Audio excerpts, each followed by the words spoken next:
Hey everyone, I am here with Miss Aubrey Richmond. She is a musician, songwriter, and is touring all the time, right? And singer. I forgot to mention the thing I know about you the most is your voice. Oh yeah, that's right. You- We did get to sing together too. yeah, we. I was telling Kellie we met through Crosby Tyler. We did some background vocals, and she played the fiddle for him on his gosh, like at least five Wow. songs, right? Yeah, at least. We fit in quite a bit that day That was actually. a marathon, old school, in the same room. I liked that. It was kind of different, you know. Yeah, it was fun. I know, I Huh. know. I just talked to Crosby the other day, so he told me to tell you hello. Oh, hey Crosby. Yeah, that was a lot of fun. Crosby's great. He keeps everyone on their toes. Oh Like, my what's gonna gosh, I happen next? know. I know. He's interesting. I've known Crosby for a long time when he was doing sort of a one-man band, you know. Oh, okay, that's right. Wow. So I was telling Kelly that you're in a couple different groups. I know you're on tour with Shooter Jennings right now, right? Or you're on and off? Well, we have been on and off the road a few times since COVID COVID. and the shutdowns and everything, which, it seems like it's still affecting the music industry and touring a little bit. But before 2020, March 2020, we were on the road like pretty consistently for about 3 years. But I've been playing with Shooter since 2014. So doing stuff in the studio, shows here and there. And then in 2017 is when we kind of really hit like a hard touring schedule. So 17, 18, 19, and 20 was kind of ramping up that way until it all went away. So yeah, we're getting back to it slowly, but there's been like a couple things every month, and I'm headed out with them like the first or second weekend in November. I think we're doing a few shows. Um, Do you guys do like fly dates, like a weekend, or it's do you? been that mostly this year, Mhm. but in the past we did mostly bus touring. If you like our videos, go ahead and click on like and subscribe. We really appreciate it. Thanks. So Mm. just depends on how long the run is and where we're going. And how is that aren't you the only female in the group, or are you not? Yes. No, I'm the only female in the group, and sometimes Shooter's wife will come on the bus too on the run, so I'm not the only woman anymore. But just most of the time, yeah. So you really the guys, you're one of the guys that by the end of the tour for sure. By the end of yeah, early. I mean, I was kind of one of the guys before I got on the road and started touring. But definitely, it's like summer camp. Like you're all in your bunk beds. You share that one bathroom that's very small, and a lot of people in a small space. Things can get kind of like dirty and sticky real fast if you're not careful. Oh. Yeah, I mean, you have to really know how to rough it. I can imagine too, because you're sharing that one bathroom. Yeah, it's not quite like camping, but you definitely like. I've learned to consolidate a lot on the road and like keep all my things close and together so things don't because things can get lost and misplaced really easily on like the dark junk bucks, and we call it the junk bunk is like the top bunk since we don't have so many people to fill them all up. We can use those top bunks for our suitcases or extra things, and there's usually 2 to 3 of us with all our stuff up there, so you got to kind of be careful that it'll go missing, it'll just disappear. You'll find it under a mattress months later or in the back lounge or something.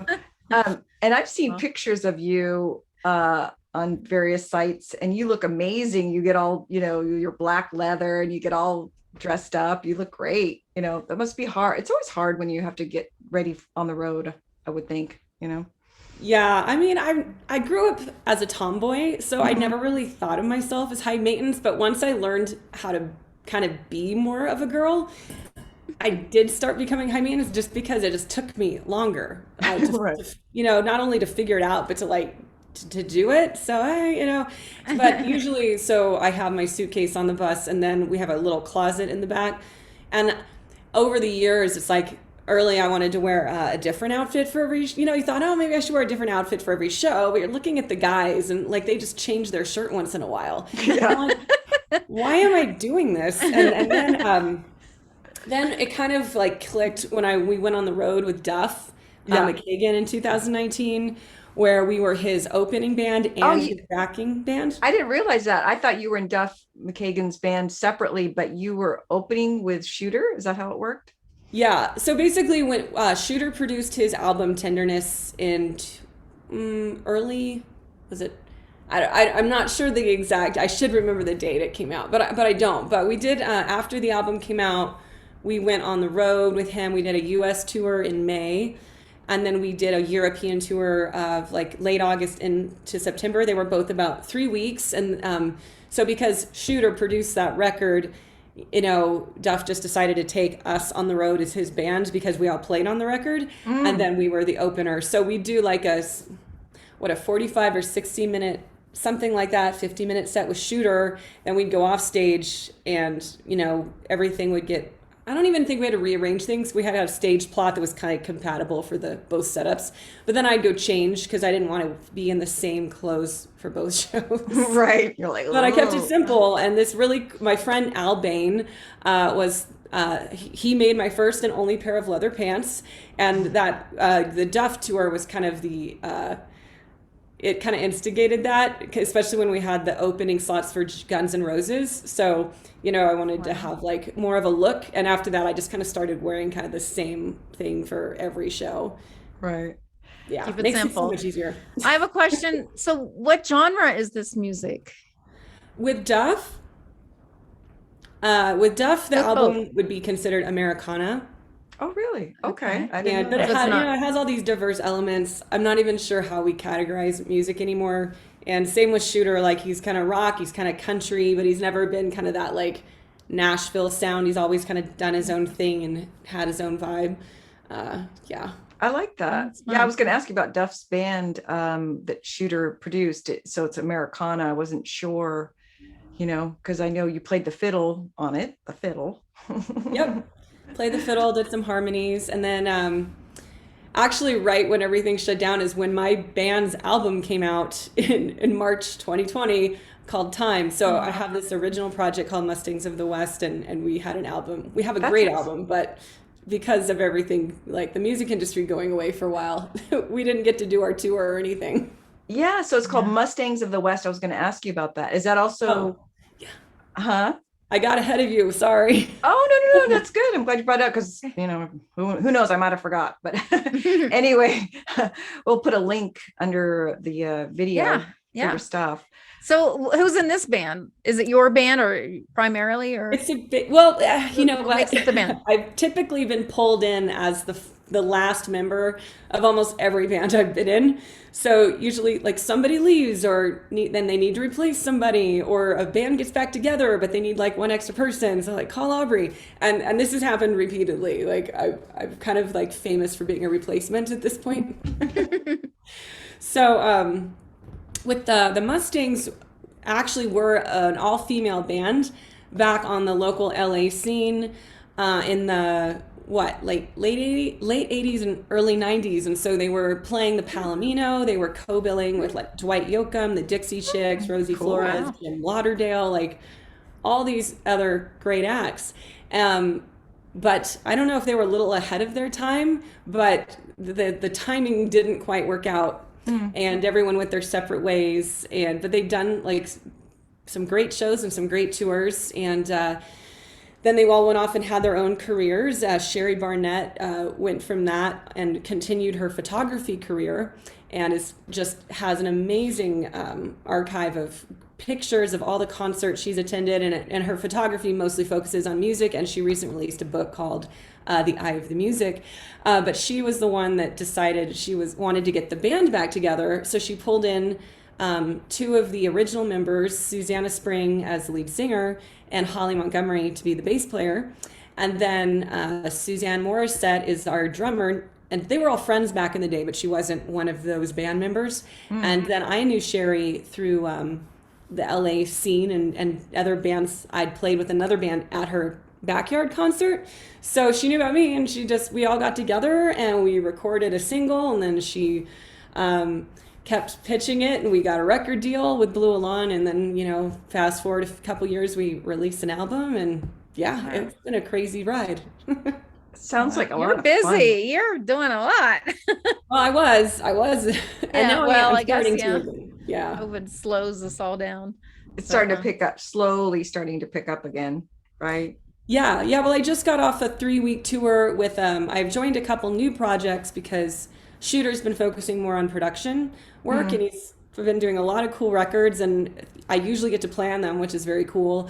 But I knew with the way things were looking, we wouldn't be doing too much this year. So I joined a new project called Pete Muller and the Kindred Souls. They their fiddle player went to Broadway when it reopened, so they needed to replace There her. you go.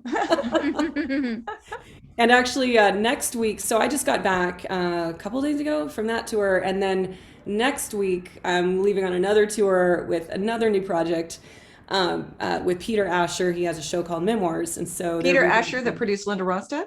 yes, Oh, awesome. yeah. So Wow. I'm really excited about that. That's great. And what is that project about exactly? It's a show called Memoirs, and it's a show, kind of a stripped down show about basically his life, and it's really cool. It's a slideshow. There's pictures, there's music. They pull in pieces of history, tell stories, and then perform some of the great songs from his career throughout the show. But I know they're doing kind of a revamp of it, hence they're adding a new person, me, and going to be changing up some of the songs, the arrangements. And I saw the show once actually in Nashville a couple years ago, and that's when I went backstage, met everybody, re-met his music director, and then so I was kind of on standby to join up with them, and then everything shut down, and so we've just been waiting, like, is this going to happen? Wow, that sounds like an interesting show. Yeah. well, my head hurts thinking of you have to learn all these songs. So every time you're in a new band or different band, I guess there's time in between to learn the songs. She learns quickly, though. I remember. That's a lot. I mean, yeah, I guess. Crosby gave you a lot. Yeah, if I didn't learn quickly, it would be a lot harder. I'm also kind of a procrastinator, so that makes it worse.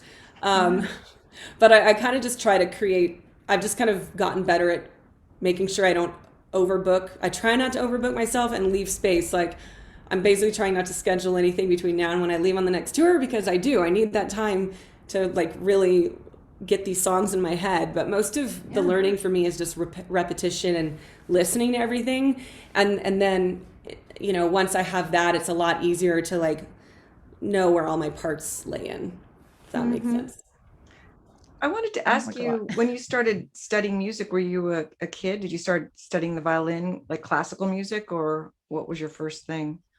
Yeah. When I was 5, I started playing Suzuki. That was the big thing back then. Yes. If you ask anyone, if I talk to anyone around my age who plays violin or fiddle, that's usually what they played. And then when I got a little older, my teachers would just told my parents, hey, she's kind of getting bored.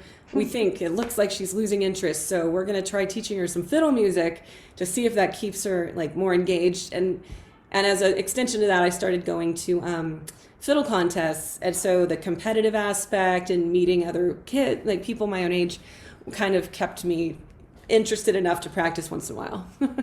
Wow. Sounds like it was just a natural talent for you then.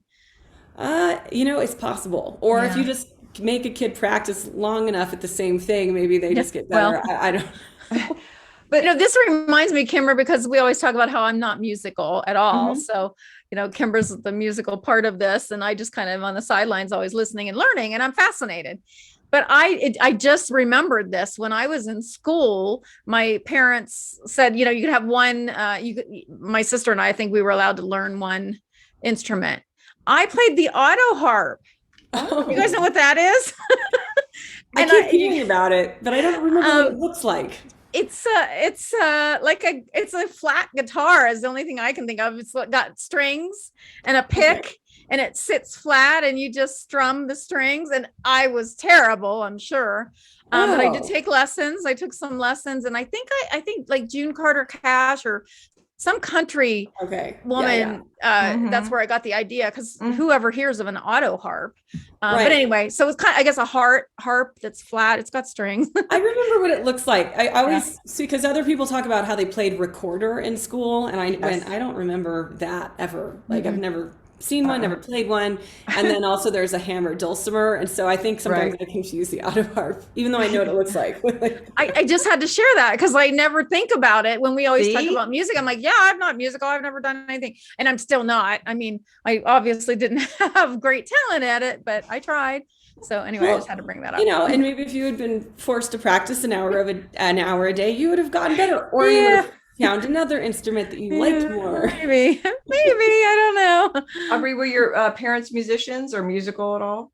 They were musical, but they were not musicians. They both sang in choir in school. Dad has played guitar off and on his whole life, and then and mom played. I think she said she played piano a little bit in school growing up, but it wasn't anything they, I think, ever even thought about pursuing professionally. And I don't really think that was anything they planned for me either.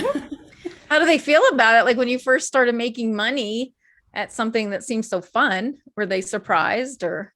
Yeah, I don't know. I think it took a while to get used to the idea because I don't think they thought of music as a career, even though it's this whole industry and people listen to music and buy tickets and go to concerts. It's just not one of those things your kid grows up and does. Because I know they didn't want me to be an actress. And I figure, you know, looking back, musician is about as close to actor as you're gonna get in that weird field. Yeah. Like not a for sure route. Like if you take music lessons, you will for sure work. It doesn't always. And then you go get your job. Yeah. No, I think they just thought of it as one of those good things, like cultivate the talent and be musical. Right. That's just a good hobby and a great thing to do as a side thing. But I don't think anyone thought I was going to be doing that. I didn't even think I was going to be doing that for a living. So yeah, you know.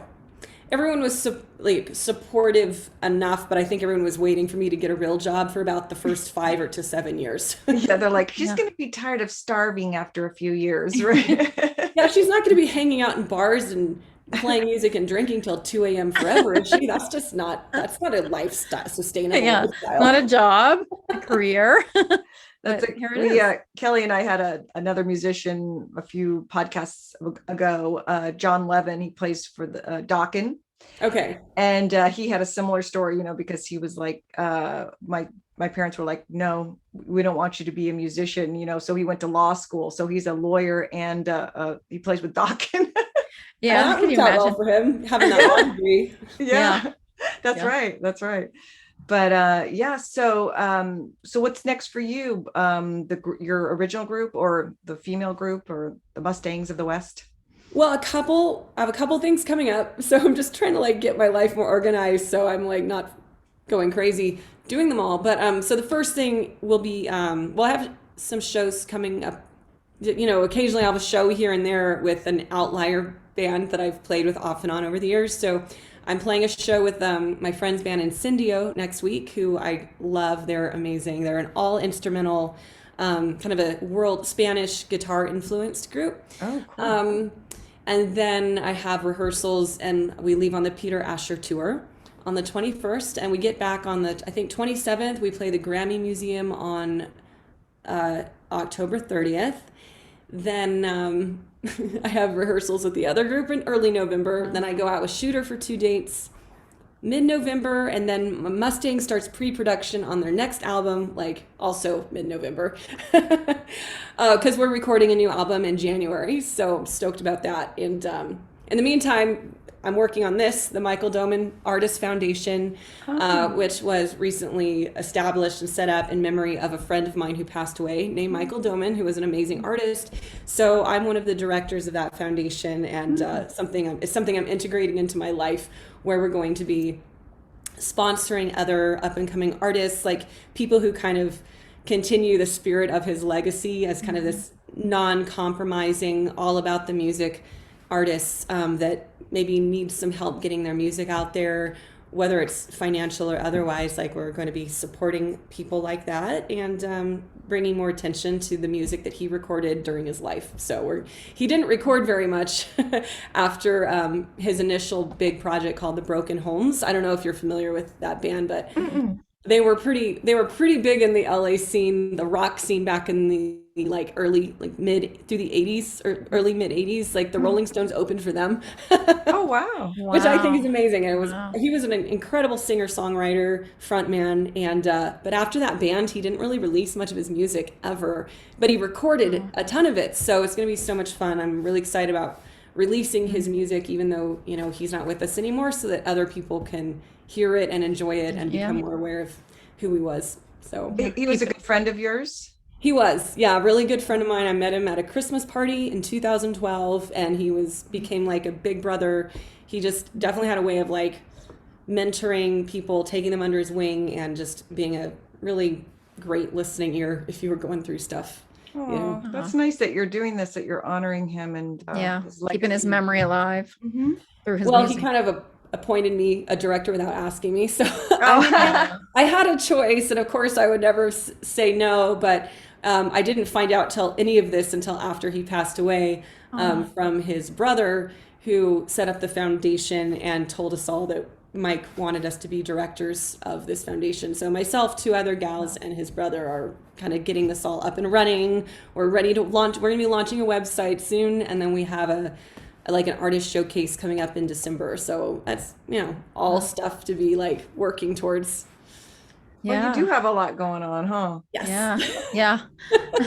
I did not say Like us, Kimbra, we're always talking about how much we're juggling. I know. You know, it's like you feel like you don't want to miss anything. Every time you come up with a new idea, you're like, oh, that's a lot of work, but I want to do it. Let's do it, you know? And then next thing you know, you're like so busy. Well, this is so cool that you guys are doing this. I have this tendency where I want to start interviewing you, but I don't want to throw us off schedule. No. I mean, yeah, well, you can. Well, that's what I always say to Kimbra. She'll be like, do you think we can do blah, blah, blah, or whatever? She'll come up with an idea. And I go, it's our podcast. We can do whatever we want. So there are no rules. We started, you know, since I'm so into music, we started interviewing musicians, but we didn't originally start that way. We started a different way. And now we've been incorporating music, you know, because I said, we got to, you know. Yeah. Music and people profiles and just really, she and I, we talk, and then anything that comes up in the conversation, we go, Leah, let's talk about that. Let's share that or whatever. Okay. So, and that's what I like about the podcast format is there are no rules. There's no format. There's no amount of time specified. It's just, you know, whatever you want to do. So, when I originally invited some other friends when we first started this, and they were like, what is a podcast exactly? You know? What is that? Plus, if there's video, then is it still a podcast, or is it a webcast, or is it what do you call it then? Well, we also are on Spotify or Anchor, you know, so just audio. So that's definitely a podcast, but the YouTube format, I guess, can be classified as a podcast too, right, Kellie? I guess there's no, I've even looked it up because we're trying to define like, what is a podcast? When people were asking about it, you're like, what is it? And they, you know, like Joe Rogan is the one that got me interested in this format, and his is called a podcast, but it's video. Right. I figure again, a podcast I think has no rules. So we make up our own rules, and we do it audio too. We have it audio on Spotify and Anchor and a couple other platforms. Great. And it's just another I guess because it's a new medium too, fairly new, but it seems like everybody has a podcast now. There's jokes about it, you know. True crime is the most popular. I started watching that new show on Hulu called Only Murders in the Building with it's produced by Steve Martin and is that any good? I was thinking about it. It's so entertaining. I've really been enjoying it. Yeah, you might have time on the road when you're not learning material, right? Exactly. That's the key. When I'm not learning material, I want to have Wi-Fi. Right? Yeah. But I try to download episodes before I head out, you know, so that's smart. To watch. That's smart. Even if I don't have Wi-Fi. And I try not to watch any more than 5 shows simultaneously at one time. But right now I was started with one show, but it kind of split off and intertwined with a bunch of other shows. So I'm watching like 3 shows simultaneously because they overlap in different places. Oh, wow.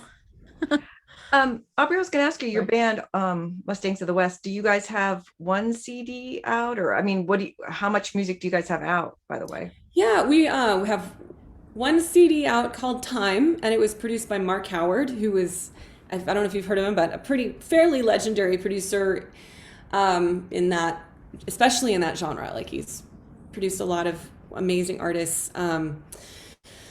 which I won't go into naming right now because I'll probably get one wrong or forget one. So we got to work with him. That was very cool. And then we have a single out that's on the country radio stations right now. Wow. So we're at 104 on the charts, and we want to get into that top 100. So Yeah. waiting to see what happens, but it leans a little more, because we have an Americana album, but we really love the song and wanted to target it more towards the country audience and see if we can't, bring in some of those fans as well. Yeah. I mean, it's the most popular music in the world, I think, literally, because country fans, they're so fervent.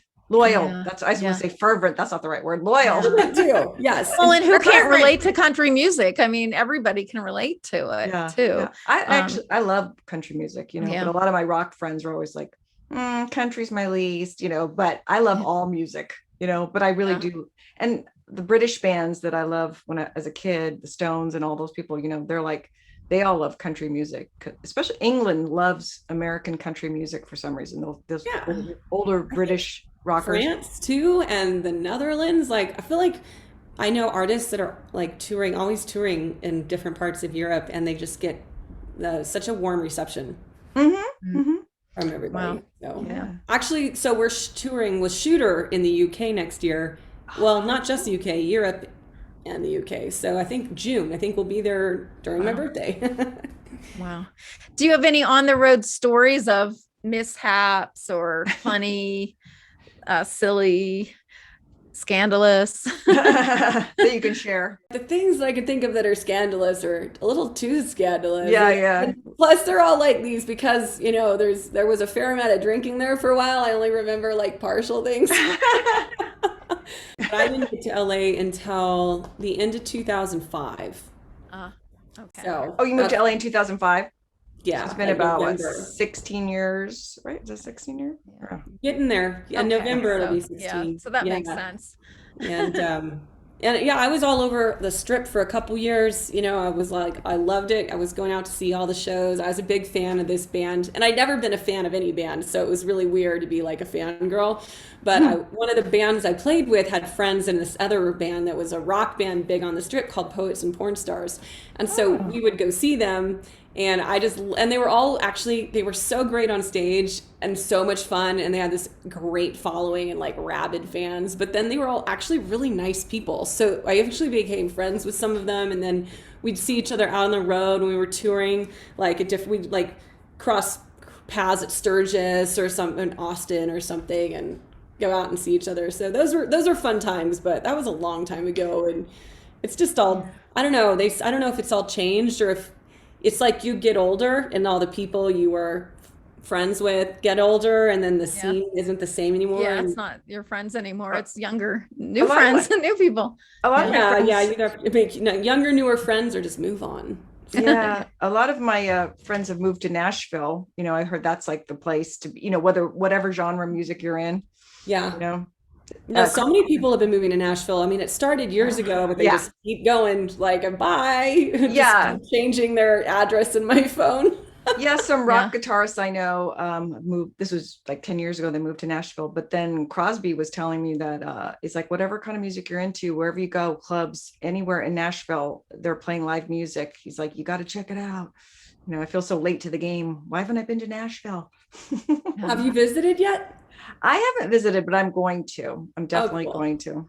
Yeah, you definitely got to visit. I have some good friends that have moved there. Like I bought big farms and estates and things because I guess you can get property so much more reasonably out there. And LA. it's funny. Like it's all the people from here moving there have driven all the prices up. But yet, even though it's way more expensive than it used to be, it's still cheaper than it is here. So yeah, in LA, That's weird. It's like I don't know, at least 50% cheaper, maybe. That's a little bit too much, but LA's gotten out of control, like especially this last year. It's like out of control. Is anyone going to do anything about this? Anybody? Nobody wants to help. I know. It's gonna sit back and wash our hands of this mess. I know. It's incredible because some friends of mine just bought a little house in Encino, and it was kind of like a fixer upper, and it was like $1 million, for a fixer upper. Yeah. Yeah. Then you have And then to there's do it all. homeless people everywhere Right. on the corner. And it's like you're paying $1 million for a house. And then there's Right. these homeless. It's yeah, Oh, I know, especially in the valley. It's it's really gotten ridiculous. bad, you It's know? ridiculous. Yeah. I live in mean- the valley. Where are you, Kimbra? I'm in the valley sometimes. I go back and forth between Orange County and the valley because I have a place in Orange County also. But cool. in the Okay. valley, I'm mostly in Sherman Oaks. Okay. But so not too far from your house because I was at your Yeah. house. You were there.